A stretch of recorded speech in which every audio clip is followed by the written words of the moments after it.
नमस्कार दोस्तों, स्वागत है आप सभी का इसी नौकरी चैनल पर। दोस्तों, इस वीडियो में हम देख लेते हैं top 25 important MCQ current affair. तो चलिए स्टार्ट कर लेते हैं। पहला क्वेश्चन है, फोर्ब्स द्वारा विश्व के 100 उच्चतम भुगतान वाले एथलीटों की सूची 2020 में जारी की है।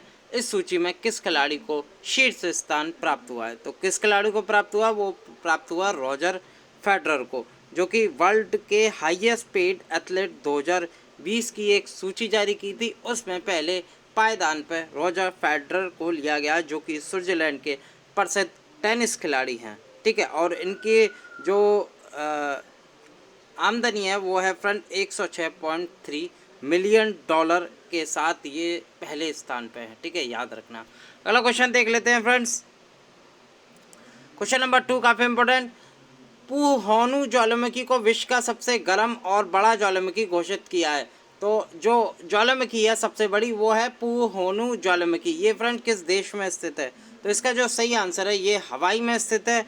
और अभी इसे मई 2020 में हवाई स्थित पुहोनु ज्वालामुखी को विश्व का सबसे गर्म और सबसे बड़ा ज्वालामुखी घोषित किया गया। इससे पूर्व इसके पास स्थित मोनोलोआ, मैं लिख देता हूँ मोनोलोआ, ठीक है, आपने नाम सुना होगा इस ज्वालामुखी का। मोनोलोआ को सबसे बड़ा ज्वालामुखी माना गया था, लेकिन अब जो हो गया वो पुहोनु ज्वालामुखी हो गया, जो कि हवाई में स्थित है। ठीक है, याद रखिएगा। अगला क्वेश्चन पर चलते हैं। तीसरे क्वेश्चन की बात करें हम, तो किस देश ने चीन की कंपनियों को स्टॉक एक्सचेंज से हटाने का विधेयक पारित किया है? तो वो किया है अमेरिका ने। तो फ्रेंड, मई 2020 में अमेरिका सीनेट ने चीन की कंपनियों को स्टॉक एक्सचेंज से हटाने का विधेयक पारित किया। यह विधेयक रिपब्लिकन सीनेटर जॉन कैनेडी और डेमोक्रेटिक सीनेटर क्रिस वैन हॉलन ने पेश किया था। तो फ्रेंड, चीनी कंपनियों को हटाने का, स्टॉक एक्सचेंज से हटाने का विधेयक पारित किया था किसने? अमेरिका ने, याद रखिएगा। चौथा क्वेश्चन देख लेते हैं। 73वीं विश्व स्वास्थ्य सभा वीडियो कॉन्फ्रेंस के माध्यम से कहाँ संपन्न हुई? तो कहाँ संपन्न हुई? इसका जो सही आंसर है वो हुई थी फ्रेंड जिनेवा में, याद रखिएगा। और फ्रेंड्स, भारत की तरफ से जो स्वास्थ्य मिनिस्टर हैं, हेल्थ मिनिस्टर हैं, डॉक्टर हर्षवर्धन, उन्होंने भी ये वीडियो कॉन्फ्रेंसिंग में भाग लिया था। ठीक है, और ये जो वीडियो कॉन्फ्रेंसिंग कहाँ हुई थी? वो जिनेवा में हुई थी, याद रखिएगा। पांचवा क्वेश्चन देख लेते हैं, काफ़ी इंपॉर्टेंट। भारत समेत कितने देशों का चयन WHO के कार्यकारी बोर्ड के लिए हुआ है? तो कितने देशों का हुआ है? इसका जो सही आंसर है वो है 10 देशों का। ठीक है, 10 देशों का चयन हुआ है, और ये 10 देश हैं फ्रेंड, बोत्सवाना, कोलंबिया, घाना, गिनी बिसाऊ, मेडागास्कर, ओमान, दक्षिण कोरिया, रूस और यूके। तो कितने WHO के भारत समेत कितने हुआ है? 10। ठीक है, याद रखिएगा। छठा क्वेश्चन देख लेते हैं। विश्व आर्थिक मंच द्वारा जारी वैश्विक ऊर्जा संक्रमण सूचकांक में भारत को कौन सा स्थान प्राप्त हुआ है? तो ये स्थान प्राप्त हुआ है 74वां। तो फ्रेंड्स, विश्व आर्थिक मंच द्वारा जो जारी वैश्विक ऊर्जा संक्रमण में भारत का स्थान 74वां है, और इस सूचकांक में टॉप किया है, वो किया है स्वीडन ने। ठीक है, याद रखिएगा, स्वीडन ने टॉप किया है। और जो पिछली साल जो था वो इंडिया की रैंक 76 थी, लेकिन अब 2 कम हो गए हैं, 2 रैंक कम हो गई है, तो 74 पे आ गया इंडिया। और स्वीडन ने ये जो वैश्विक ऊर्जा संक्रमण सूचकांक है, ये टॉप किया है। सातवां क्वेश्चन देख लेते हैं फ्रेंड्स, काफ़ी इंपॉर्टेंट। प्रथम वर्चुअल पीटर्सबर्ग जलवायु संवाद 2020 आयोजित किया गया। तो इस संवाद की सह अध्यक्षता की गई थी किसके द्वारा? तो वो की गई थी फ्रेंड जर्मनी और ब्रिटेन के द्वारा। और ये फ्रेंड प्रथम वर्चुअल पीटर्सबर्ग जलवायु संवाद था, जो कि 2020 में आयोजित हुआ। और इसे फ्रेंड पीटर्सबर्ग जलवायु संवाद का ये 11वां सत्र था। ठीक है, याद रखिएगा। और इसके जो मेजबानी वर्ष 2010 से जलवायु के संबंध में फ्रेंड अंतर्राष्ट्रीय विचार विमर्श और जलवायु संबंधी कारकों के ऊपर एक राजनीतिक चर्चा हुई थी। तो किसने सह अध्यक्षता की थी? जर्मनी और ब्रिटेन ने। आठवां क्वेश्चन देख लेते हैं। सिप्री द्वारा जारी विश्व सैन्य खर्च प्रवृत्ति रिपोर्ट 2019 में सैन्य खर्च के मामले में भारत का कौन सा राज्य है? यानी कि ये जो रिपोर्ट निकली है, ये 2020 में निकली है, और जो इसकी पूरी सैन्य खर्च का वो दिया है, प्रवृत्ति है या रिपोर्ट दी है, वो पूरी 2019 की है। तो कौन सा स्थान है भारत का? तो ये स्थान है फ्रेंड तीसरा। भारत का जो तीसरा स्थान मिला है विश्व सैन्य खर्च प्रवृत्ति रिपोर्ट में। और पहले दूसरे पे हैं, पहले पे हैं फ्रेंड अमेरिका, और दूसरे पे है फ्रेंड चीन। ठीक है, याद रखना। और तीसरे पे है भारत। तो भारत को तीसरी रैंक मिली है। ठीक है, याद रखना। अगला क्वेश्चन देख लेते हैं। हाल ही में किस देश ने सफलतापूर्वक सैन्य उपग्रह नूर लॉन्च किया है? तो किसने किया है? ये फ्रेंड ईरान ने किया है।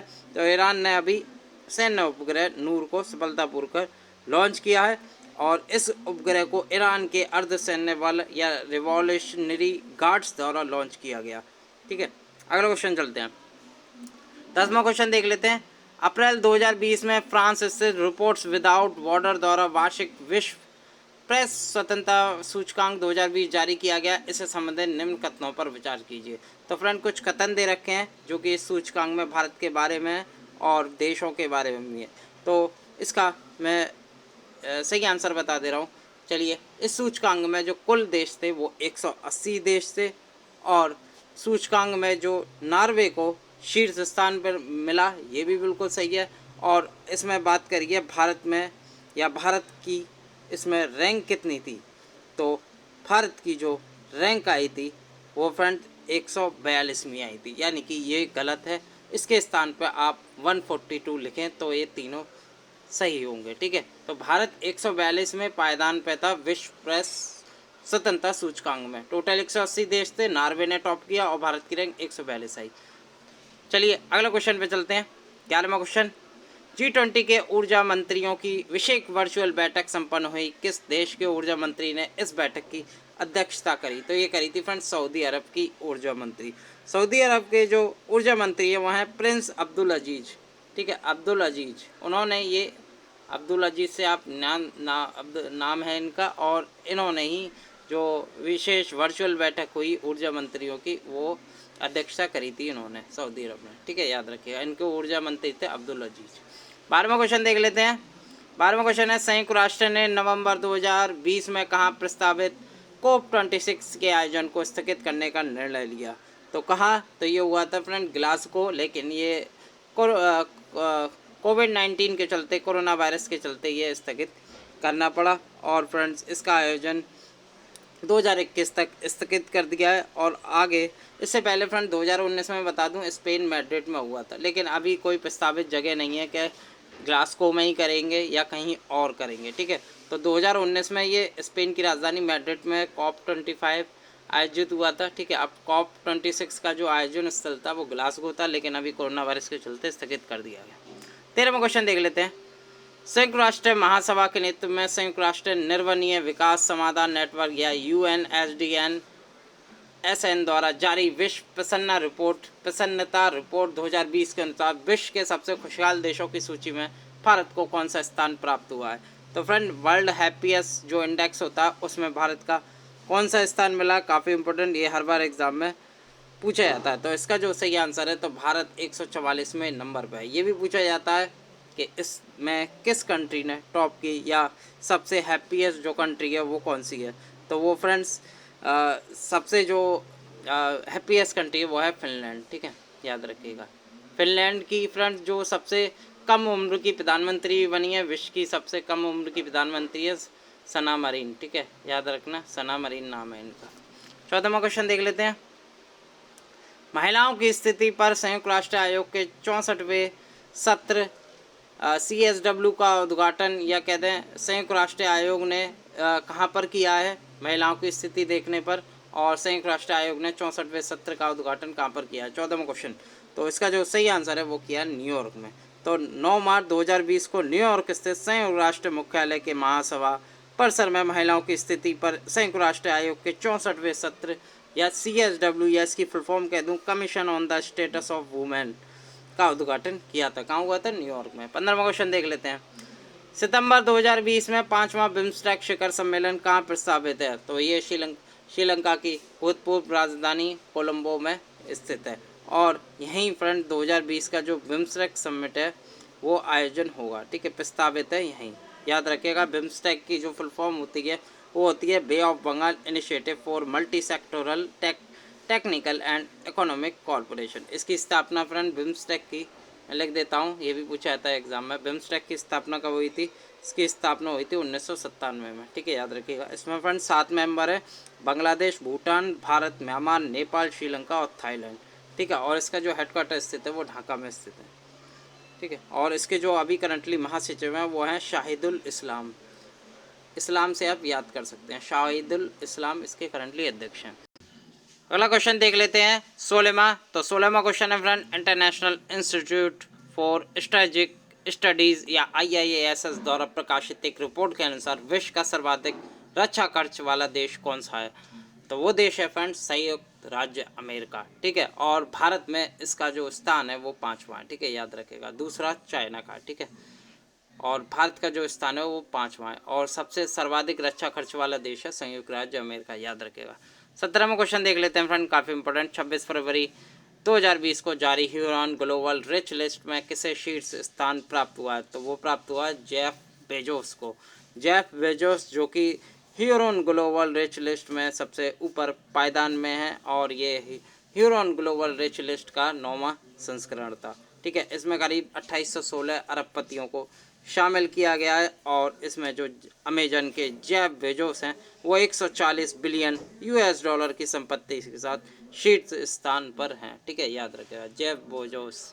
18वें क्वेश्चन की बात करूं, भारतीय पर्यटकों को भूटान जाने के लिए प्रतिदिन के हिसाब से कितना शुल्क देना होगा? तो ये देना होगा फ्रेंड 1200 रुपये।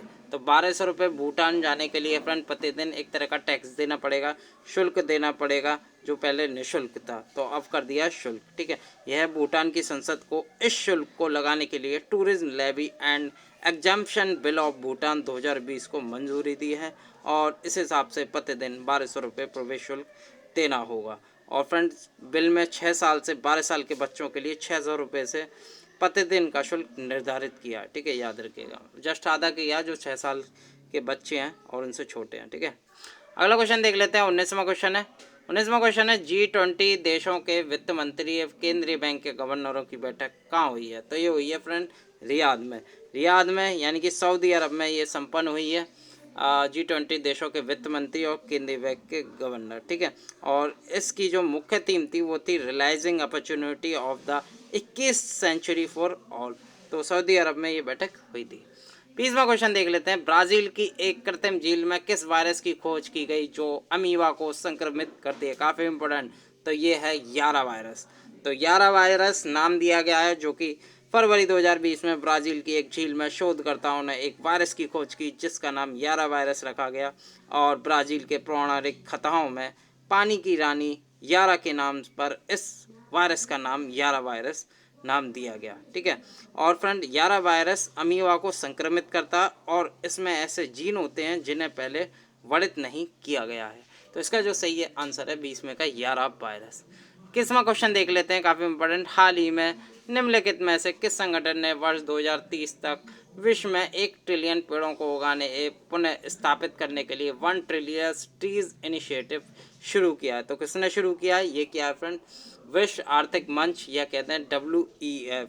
तो फ्रेंड स्विट्जरलैंड में विश्व आर्थिक फोरम की 50वीं वर्षगांठ बैठक संपन्न हुई, जहाँ ये जो इनिशिएटिव है वो शुरू करने का प्लान लिया गया, ठीक है।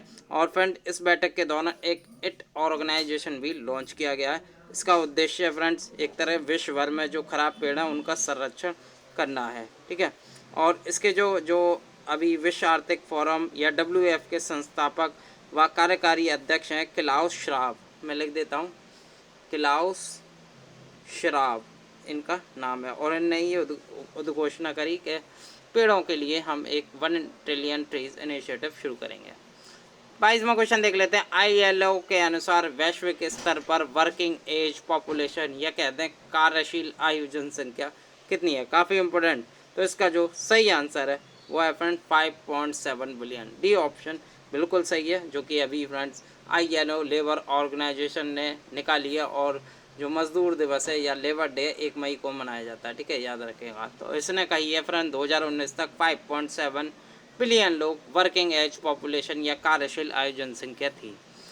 23वां क्वेश्चन देख लेते हैं, मालदीव पुनः राष्ट्रमंडल का 54वां सदस्य बना। मालदीव ने किस वर्ष इस संगठन से अपनी सदस्यता छोड़ी थी? तो किस वर्ष छोड़ी थी? तो ये छोड़ी थी फ्रेंड 2016 में। 2016 में फरवरी 2020 को मालदीव फ्रेंड पुनः राष्ट्रमंडल का 54वां सदस्य बन गया, और इससे पहले मालदीव ने वर्ष 2016 की राष्ट्रमंडल की सदस्यता छोड़ी थी। तो ये ऑप्शन बिल्कुल सही है। और मालदीव जो है 1982 में फ्रेंड्स राष्ट्रमंडल का सदस्य बना था, और राष्ट्रमंडल जो है वो एक 54 स्वतंत्र राष्ट्रों का एक राजनीतिक संघ है जिसमें सभी देश ब्रिटिश राज्य का हिस्सा थे। इसका मुख्यालय फ्रेंड्स जो राष्ट्रमंडल है कॉमनवेल्थ है, इसका मुख्यालय लंदन है और करंटली इसके जो महासचिव हैं वो हैं पैट्रिसिया स्कॉटलैंड। ठीक है, स्कॉटलैंड से आप याद कर सकते हैं, यहाँ मैं लिख देता हूँ पैट्रासिया स्कॉटलैंड। ठीक है, इसके महासचिव हैं। ठीक है, याद रखना। अगला क्वेश्चन देख लेते हैं 24वां। तो 2020 में G77 की अध्यक्षता गुयाना को हस्तांतरित की गई है और G77 की स्थापना किस वर्ष हुई थी? काफ़ी इंपॉर्टेंट क्वेश्चन। तो इसका जो सही आंसर है वो हुई थी 1964 में। तो फ्रेंड अभी जनवरी 2020 में G77 की अध्यक्षता गुयाना को हस्तांतरित की गई है और वर्ष 2019 के अध्यक्ष फिलिस्तीन द्वारा गुयाना को इस समूह की अध्यक्षता हस्तांतरित की गई है। किसके द्वारा की गई है? जो 2019 में जिसने अध्यक्षता करी थी, फिलिस्तीन ने करी थी G77 की, उसने कही है कि जो 2020 है वो आप फ्रेंड्स कौन करेगा? तो वो गुयाना करेगा। ठीक है, याद रखिएगा। ठीक है, गुयाना करेगा G77 की अध्यक्षता। ठीक है, लास्ट क्वेश्चन देख लेते हैं इस वीडियो का। यूएस चैम्बर ऑफ कॉमर्स के ग्लोबल इंटेलेक्चुअल प्रॉपर्टी सेंटर द्वारा जारी 8वें अंतर्राष्ट्रीय बौद्धिक संपदा सूचकांक में भारत को कौन सा स्थान प्राप्त हुआ है? तो ये प्राप्त हुआ है फिर 40वां, याद रखिएगा।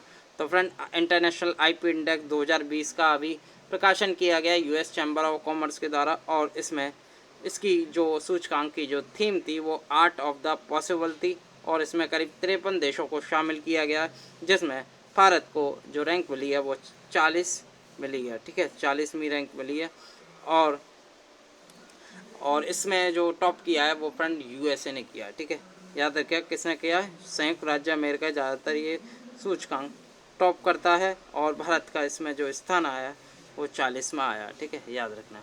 तो दोस्तों टॉप 25 MCQ कैसे लगे आपको? काफ़ी इंपॉर्टेंट क्वेश्चन करंट अफेयर मैंने इस वीडियो में आपके लिए कवर कराए। तो अगर ये वीडियो अच्छी लगे तो वीडियो को लाइक करें, साथ के साथ हमारे चैनल को सब्सक्राइब भी करें। मिलता हूँ मैं अगले वीडियो के साथ। धन्यवाद।